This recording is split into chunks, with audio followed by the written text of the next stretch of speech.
जय राम जय राम जय जय राम जय राम जय राम जय जय राम। धीर्धैनं श्रवणपटे अतिवरा महावाक्य जनार्दन सच्चिदानंद त्वं शरणं व्रजेश। यादवेन्द्रं दयादाता पुंडरीक्षा क्षीरसागरशयनं कमलनयनं नमस्तुते नमामि श्रीहरि। धैर्य से जिसको धारण किया जाता है, कर्णपटुओं से जिनका पान किया जाता है, ऐसे सच्चिदानंद भगवान श्री यादवेंद्र सरकार को मैं नित्य ही चिंतन करता हूँ, नमन करता हूँ, जिनको नमन करने से मंगल आदि मंगल तो हो ही जाते हैं, साथ ही में बहुत बड़ा बल मिलता है मनुष्यों। विंध्येश्वरी बागेश्वरी अष्टभुजो त्रिपुंड तिलकम घगगम घगम नीलकंठे पशुपति। हर हर महादेवाय नमः शिवाय। सर्व अमंगल नाशादि रूपम उमा गौरी च विष्णु सदा प्रिया च वाम भागम। नमो नमो गौरी उमा सर्व अमंगल नास्ति। ओम श्री गणेशाय नमः। ओम लंबोदराय एकदंताय विघ्न विनाशाय गौरी पुत्राय शिव शिव शिव शिव शक्ति। जय गणेशम निर्लोप निर्लोप रुद्रम भगवम।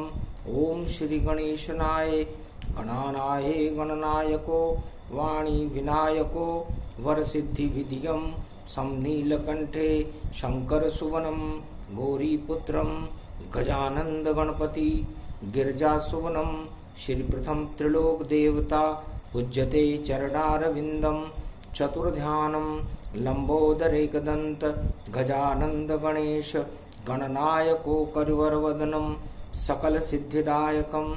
इंद्रपाणी ते मूर्खा ते पूज्यते प्रथम पूज्ये श्री गणपति। ओम कुमारिका क्षेत्राय नमः। कौलेश्वराय नमः। कालिंदेश्वराय नमः। कश्मीरेश्वराय नमः। ओम नवदुर्गा नमस्तुते नमामयम्। नवरात्रा महापर्व प्रारंभ द्वितीयं पर्व सर्वशक्ति व्यापकं महासभा धर्म सभा। महादेव जगत गुरु विराजते कागभुसुंड गरुड़ विश्वामित्र मारकंड मुनि जमदाग्नि कपिल मुनि अंगिरा ऋषि महर्षि गौतम भृगु ऋषि सर्वशक्तिदायकम समस्त ब्रह्मवेता प्रारंभ जगत गुरु सर्वशक्ति व्यापकम। वाणी ब्रह्माणी करो वाणी पर नितवास। राम कथा वर्णन करूं पूर्ण कर्मा आस। चैत्र शुक्ल पक्ष की द्वितीया थी, कलयुग चल रहा था। भगवान शंकर की कैलाश पर्वत मानसरोवर पर एक धर्म सभा में एक ऋषि मुनियों का, अदृश्य संत महात्माओं का जमाव था। उस जमाव का, उस धर्म सभा में एक विचारणीय विषय था कि नारायण क्षीर सागर शयन और कैसे धरती पर आवेंगे, क्या करें उपाय जगत में हम और नारायण प्रगटावेंगे। मृत्युलोक की सभी समस्याओं का समाधान करने के लिए और दानवतावाद को समाप्त करने के लिए त्रेता युग में सबसे पहले भगवान नारायण का जन्म कैसे हुआ, इसकी कथा भगवान शंकर उमा जी को और उस धर्म सभा में उपस्थित सभी महात्माओं को श्रवण करा रहे। कैसे आए नारायण जग और अवध रूप जन्माए हैं, और पर्व पड़ा नवरात्रा का तब नारायण यहां आए हैं। तो बाल कांड की कथा का और करूं विवेचन पाए, मृत्युलोक के महामुनि श्रवण करो मुनिराय। इस कथा का श्रवण कीजिए। हे महामुनियों, देश देश के नृपालों और समस्त हिमालय के दृश्य और अदृश्य संतों, ये गोपनीय विषय है कि भगवान नारायण का नवरात्रा के महापर्व चैत्र शुक्ल पक्ष नवमी को भारत में कैसे प्रकाश हुआ, नव दुर्गाओं ने कैसे मदद की, आत्मा क्या है और परमात्मा क्या है, और परमात्मा को आत्म स्वरूप बन करके, मनु बन करके, मनुष्य बन करके अयोध्या में राजा दशरथ के यहाँ क्यों जन्म लेना पड़ा। ये अंतराल की गोपनीय कथा है जिसे बाल कांड कहते हैं। एक बालक के लिए क्या क्या उपाय किए गए, राम जन्म के हेतु अनेका। ये नवरात्रा महापर्व है और आज द्वितीया नवरात्रा है। तो माया और ब्रह्म का जन्म मृत्युलोक में कैसे हुआ, इसकी कथा पहले प्रसंग में मैं आपको श्रवण कराऊंगा। ये आत्मा परमात्मा का अंश है और इस आत्मा के अंदर 10 इंद्रियां होती हैं और 10 इंद्रियों के नियंत्रण कक्ष में यह आत्मा शोभायमान रहती है। इसलिए आत्मा और परमात्मा का जन्म जन्मांतर का संबंध होता है। कर्म की प्रधानता है। शुभ कर्म करके मनुष्य परमात्मा तक पहुंच जाता है और अशुभ कर्म करके अपने पुण्य को समाप्त करके 84 लाख योनियों में मानव भटकता रहता है। इस भटकन को समाप्त करने के लिए नवरात्रा एक महाशुभ पर्व है। इसमें भगवान की गुणानुवादों को करना, अपने पापों का क्षमा याचन करना और शुभ कर्मों का प्रारंभ करना शुभ चिन्ह का द्योतक चिन्ह है। तो कैसे जन्मे नारायण जाना, सुनो कथा कहे शिव भगवाना। बाल कांड ये कथा सुनाई, 7 सीढ़ियां इसमें आई। आत्मा को परमात्मा तक पहुंचने में इन 7 सीढ़ियों को पार करना पड़ता है। इन स्वर्ग की सीढ़ियों को चढ़ना पड़ता है, तब यह आत्मा परमात्मा के पास पहुंचती है। क्योंकि 7 लोक नीचे हैं और 7 लोक ऊपर हैं और बीच में ये मृत्यु लोक है। तो यदि शुभ कर्म करोगे तो 7 लोक ऊपर चले जाओगे इस मृत्यु लोक को छोड़कर, और अशुभ कर्म करोगे तो 7 लोक नीचे चले जाओगे पाताल में। यही रहस्य बता रहा हूं।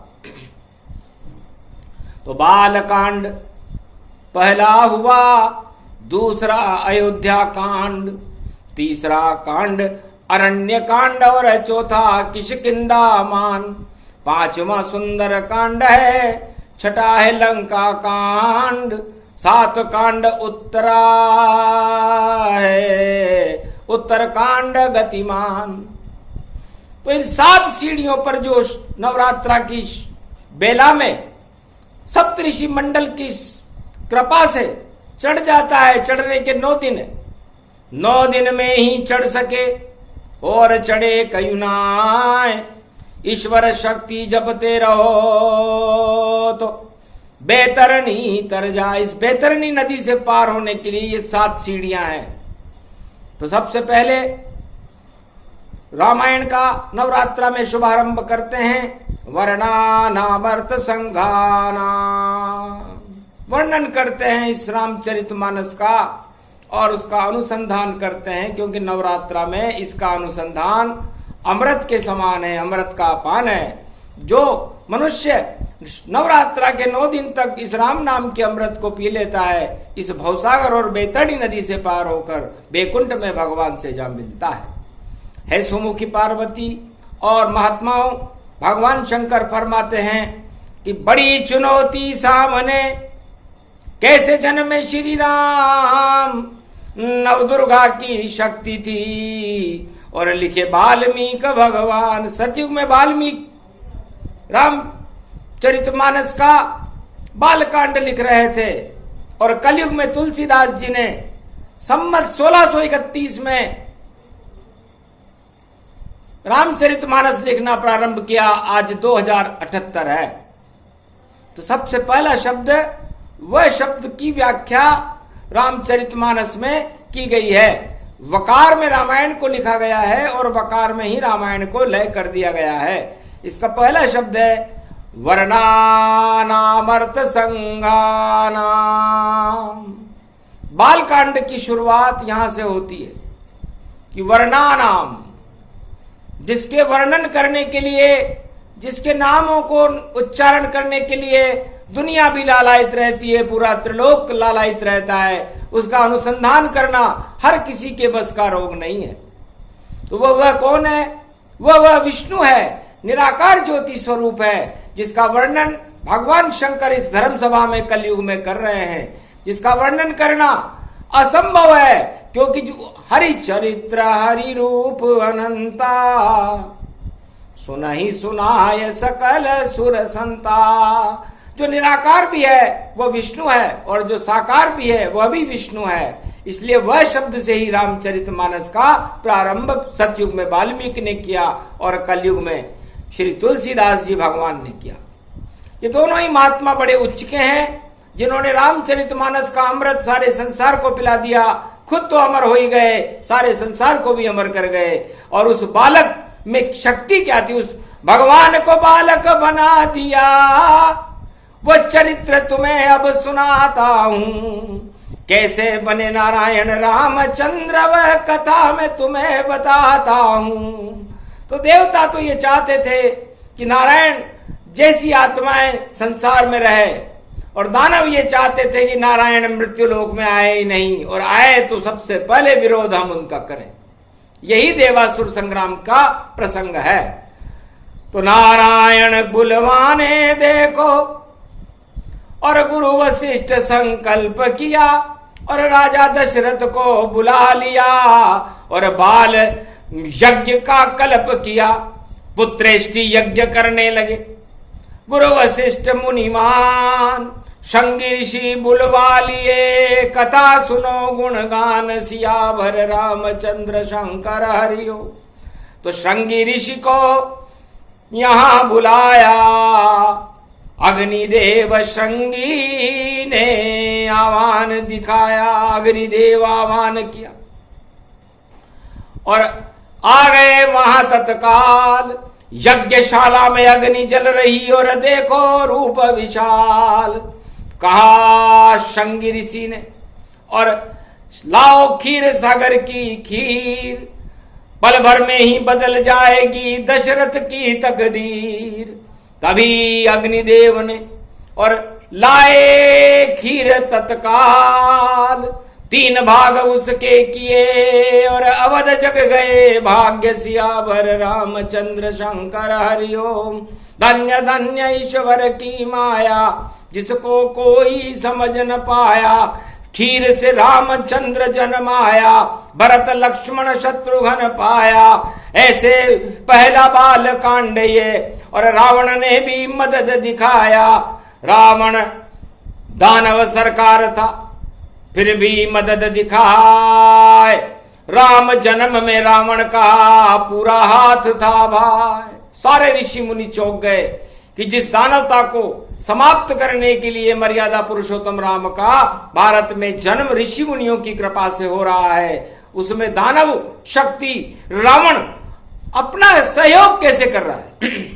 क्या सहयोग कैसे कर पावा, यह रहस्य कोई जान न पावा। इस कारण ये कांड है कि कांड किया तन पाए, बाल कांड इसको कहे जिसे कोई समझ न पाए। क्या बालक जन्मने में भी कोई कांड होता है क्या? लेकिन है ऋषि मुनियों, भगवान शंकर आज वह रहस्य खोल रहे हैं जो किसी रामायण में अंकित नहीं है कि कांड बड़ा ये कांड है, और कांड सुनो मुनि जान। और इसे कांड को कहने आए शिव भगवान। राजा दशरथ ने रावण उस समय का 4 वेद शेष शास्त्र 18 पुराण का ज्ञाता था, राजनीतिक का धुरंधर था और प्रकांड ज्योतिषाचार्य था। बदरी पर्वत पर बुला लिया और देखो रावण बुलाया था, और कुबेर पर्वत पर माणा गांव में रावण भारत आया था।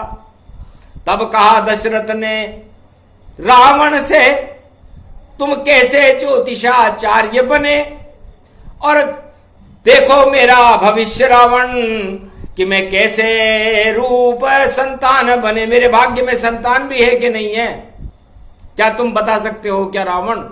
तब रावण बोला मुस्काई, 4 पुत्र तेरे जन्म में जाई, पर मेरा सहयोग हो जावे तो इसी वर्ष राम प्रगटावे। मेरे सहयोग के बिना आपके पुत्र नहीं हो सकता, और मुझे आपका सहयोग इसलिए करना पड़ेगा क्योंकि जब तक जन्मे लाल नहीं तेरे, मुक्ति होए नहीं रावण, ते मेरी मुक्ति हो ही नहीं सकती। इसलिए मुझे न चाहते हुए भी आपकी मदद करनी पड़ेगी और हम दोनों मिलकर कांड करेंगे।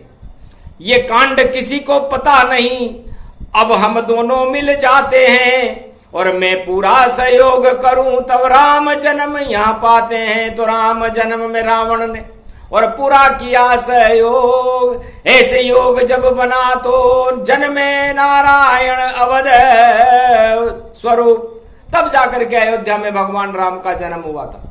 अगर रावण सहयोग नहीं करता, बालकांड नहीं होता। ये कांड है, इस कांड की व्याख्या भगवान शंकर सुना रहे हैं, क्योंकि सबसे पहले रावण ने किया सहयोग भरपूर, अरे मुक्ति मेरी हो जाएगी और नहीं बैकुंठ अब दूर। 7 जन्म में मेरी मुक्ति होती, 3 जन्म में हो जाएगी, इसलिए मुझे राम जन्म में सहयोग करना चाहिए। शुद्ध बुद्धि रावण प्रगटाई और दशरथ को आश्वासन दे गए भाई। अरे इंद्रलोक में मेघनाद है और मेरा लड़का जान, वहां अप्सरा आएगी और आए पुष्पक विमान। पुष्पक में श्रृंगी ऋषि आए अवध के द्वार, तब जाकर के बेटे पैदा होंगे तेरे 4। जब तक पुष्पक विमान इंद्रलोक से अप्सरा लेकर के आए और अफ्रीका के घने जंगलों में जहां श्रृंगी ऋषि तपस्या कर रहे हैं, उनको जब तक अयोध्या में नहीं लाया जाएगा तब तक आपके पुत्र होने की कोई संभावना नहीं है, और मैं इसमें पीछे से आपको सहयोग करूंगा। तो रावण किया सहयोग, राम जन्माए और ऐसे रावण ने 3 जन्म मुक्ति पाए। क्योंकि जब तक रावण जानता था कि यदि राम का जन्म नहीं हुआ तो मेरी मुक्ति असंभव है, 7 जन्म लेने पड़े तब होगा उद्धार। घर जन्म गए हैं राम जी तो मेरा बेड़ा होगा पार। यदि राम जी जन्म गए तो मेरा बेड़ा पार हो जाएगा, चाहे लंका रहे न रहे, 1.25 लाख नाती रहे न रहे, इनसे मुझे क्या मतलब। मुझे तो बनना है चौकीदार, वापस बैकुंठ में जाऊंगा और सप्तऋषि के श्रापों को मैं जल्दी मुक्त हो जाऊंगा। इस कारण ये बालकांड और दशरथ रावण पाए, कोई नहीं ये जानता क्या रहस्य मुनि राय। तब रावण ने मेघनाद से कहा कि तुम इंद्रलोक में जाओ, क्योंकि तुम सुलोचना इंद्रा कुशुप केतु की लड़की थी जो इंद्र के भाई थे, और प्रेम विवाह मेघनाद ने इंद्रलोक को जीतने के बाद उससे किया था। गया त्वरित गति वेग से पुष्पक लिया मंगाए, एक अप्सरा भेजी अफ्रीका जहां से श्रृंगी ऋषि बुलाए। इस तरह वह अप्सरा पुष्पक विमान में श्रृंगी ऋषि को लेकर अयोध्या में गुरु वशिष्ठ के आश्रम पर आई थी। तो ये बाल कांड है। 7 कांड है रामचरितमानस के। तो सबसे पहले मृत्युलोक में भगवान राम का जन्म कैसे हुआ, ये बाल कांड का अद्भुत रहस्य है, जिसमें रावण ने पूरा सहयोग किया था और अपनी मृत्यु को गले लगाया था। वरना राम शत्रुता रावण से फिर भी राम जन्माए थे और मुक्ति के द्वार खुल गए रावण, इस कारण राम जी आए थे। तो पूरा सहयोग रावण ने और किया दशरथ के साथ, तब जाकर के अवध में जन्मे 4 यहाँ भ्रात, राम लखन भरत शत्रुघ्न जन्मे अवध के माय। और बाल कांड इसको कहे शिव जी रहे सुनाए। यदि रावण और दशरथ एक गुप्त समझौता नहीं करते तो असंभव था कि राम जी जन्म जाते। हे भगवान शंकर फरमाते हैं कि नारायण कभी मनुष्य नहीं बनते, त्रेता युग में पहली बार। दशरथ और रावण जब दोनों एकाकार हो गए, देवता और दानव जब एक हो गए, तब भगवान को राम राज्य की स्थापना भारत में करने के लिए बैकुंठ छोड़ करके और दशरथ के घर में जन्म लेना पड़ा था। संगी ऋषि देव वरदाई और देखो महाशक्ति प्रगटाई। नवरात्रा के पहले दिन और दूसरे दिन साकार पुत्रेष्टि यज्ञ किया गुरु वशिष्ठ दरबार। तब जन्मे थे राम जी खीर से जन्मे ताय, भय प्रगट कृपाला दीन दयाला कौशल्या हितकारी। धन धन जग गए ये भाग और देखो सुमित्रा कौशल्या के कई नारी। ऐसे जन्मे राम जी और गर्भ नहीं वह आए, सीधे ही बैकुंठ से अवध रूप प्रगटाए। सीधे अयोध्या से आ गए और बालक रूप में, चारों युगों में सतयुग में तो सीधे ही नारायण अवतार ले लेते थे और वापस नारायण बन जाते थे, लेकिन यहां पर उन्हें दशरथ का लड़का बनना पड़ा। कश्यप अदिति करी तपस्या और पाऊं नारायण जैसा पुत्र, और जगमग जगमग फैले प्रकाश यत्र तत्र सर्वत्र। कश्यप और अदिति ने बड़ी तपस्याएं की थी, उसका परिणाम था कि मर्यादा पुरुषोत्तम राम नारायण बनकर के नारायण को उनके घर में जन्म लेना पड़ा। तो हे सुमुखी पार्वती, मर्यादा पुरुषोत्तम राम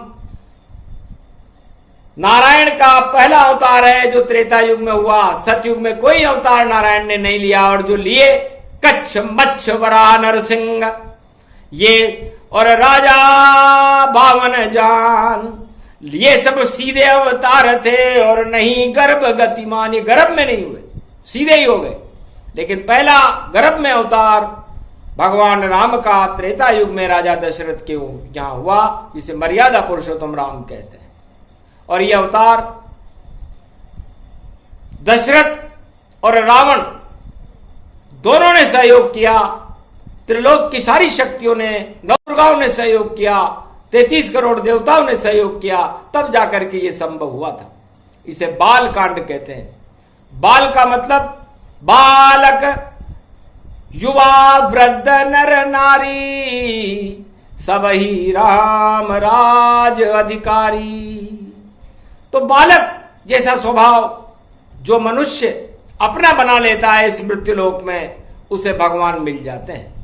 इसलिए है धर्म सभा में बैठे हुए बड़े बड़े अदृष्ट ब्रह्मवेताओं, नृपालों, भूपालों और हे सुमुखी पार्वती, मैं अपने इष्ट देव मर्यादा पुरुषोत्तम राम को बालक रूप में ही देखता हूं कि बालक के हृदय में न कोई छल होता है, न कोई कपट होता है, न कोई किसी भी तरह का छल पाखंड होता ही नहीं है। इसलिए निर्मल जन मन सो मोहि पावा, मोहि छल छिद्र कपट नहीं भावा। तो हे संसार वासियों, हे भारतवासियों, यदि आपको भगवान राम से मिलना हो तो राम का कोई मंदिर नहीं बनता। राम इतना छोटा नहीं है कि किसी मंदिर में आ जाए, और आ जाए तो राम नहीं है। राम तो बड़े विशाल हैं और पूरा त्रिलोक ही राम। कहां ढूंढेंगे उसी राम को, राम बड़े भगवान। इसलिए है उमा जी, यदि मैं बालक इष्ट देव मेरे राम है, यदि मैं कैलाश पर्वत मानसरोवर कोई राम मंदिर बना लेता तो शायद छोटा पड़ जाता। क्यों? क्योंकि राम किसी मंदिर में आते कभी न पाए। राम तो बड़े विशाल है विराट गति पाए। उनका तो विराट स्वरूप है। नारायण है, पूरे त्रिलोक और सारे ब्रह्मांडों को अपने अंदर समाहित रखते हैं, तो वही छोटे होकर के दशरथ के यहां पर आ गए। ये सौभाग्य कि इतने बड़े हैं राम जी फिर भी छोटे होए, दशरथ के घर जन्म गए थे इसमें संशय न होए। तो राम को जो अपनी आत्मा में बुला लेता है, तो आत्मा का एक मंदिर है राम मंदिर, आपकी आत्मा भी राम मंदिर है, उसमें आप छोटे राम को बुला लो और छोटे राम को बुला करके जैसे राम का स्वभाव है वैसा आप अपना स्वभाव बनाओ और नवरात्रा में 9 दिन तक उनकी आराधना करो, तो मंगल सब हो जाएगा। राम जी गए विराज, राम राम ही सत्य है, राम बड़े महाराज। तो राम राम का अमृत जब आप 9 दिन तक पियो, रामनवमी बुद्ध पुष्य नक्षत्र में कलयुग में राम जी का जन्म हो रहा है, तो आपकी बुद्धि शुद्ध हो जाएगी, 100 गुना ताकत उसमें मिल जाएगी। और जब आत्मा में राम आ जाते हैं तो समझ लो भगवान से आपका सीधा संबंध स्थापित हो जाता है, उसे नवरात्रा कहते हैं। तो एक नाम हरि का जपो जब नवरात्रा हो, रावण और राम दोनों ने जपा और दशरथ ने जप जो, दशरथ और रावण ने भी राम नाम जपा था, क्योंकि रावण जानता था कि मैं कितना भी विशाल हो जाऊं कि आखिर मैं हूं तो नारायण का चौकीदार ही, तो चौकीदार कर भी क्या सकता है। इसलिए चौकीदार ने भगवान राम को जन्माने के लिए अपनी पूरी ताकत त्रेता युग में लगाई थी और दशरथ को पूरा सहयोग किया था। और रावण और दशरथ के इस कांड के बाद ही राम का जन्म हुआ था। तो राजनीति में कांड तो बड़े बड़े हैं कांड, पर शुभ शुभ कांड इसे मानिए, और ये है बाल का कांड, ये बाल कांड है। इसलिए रामचरितमानस में वाल्मीकि और तुलसी ने बाल कांड शब्द लिखा। कांड अध्याय नहीं, संसर्ग नहीं, प्रसंग नहीं, कांड। तो कांड पक्ष और विपक्ष ने मिलकर किया था, क्योंकि दानवतावादी विपक्षी थे और मानवतावादी पक्ष में थे। तो दशरथ और रावण ने आपस में एक समझौता किया कि हमें मृत्युलोक की रक्षा करने के लिए और मर्यादा पुरुषोत्तम राम को पहली बार भारत में बुलाने के लिए समझौता कर लेना चाहिए। तो इस तरह हुआ था समझौता, इस तरह राम जन्म आए थे। और बाल कांड अद्भुत देखो जिसे कोई समझ नहीं पाए थे। बाल कांड की शक्ति तो होती बड़ी विशाल, ये नारायण मृत्युलोक में टाल देते हैं काल। इसलिए बाल कांड का जो लोग नवरात्रा में पाठ कर रहे हैं, इस समय 9 दुर्गाओं का पाठ कर रहे हैं, कोई रामचरितमानस का पाठ कर रहा है, तो बाल कांड सारे काल को टालने में सक्षम है।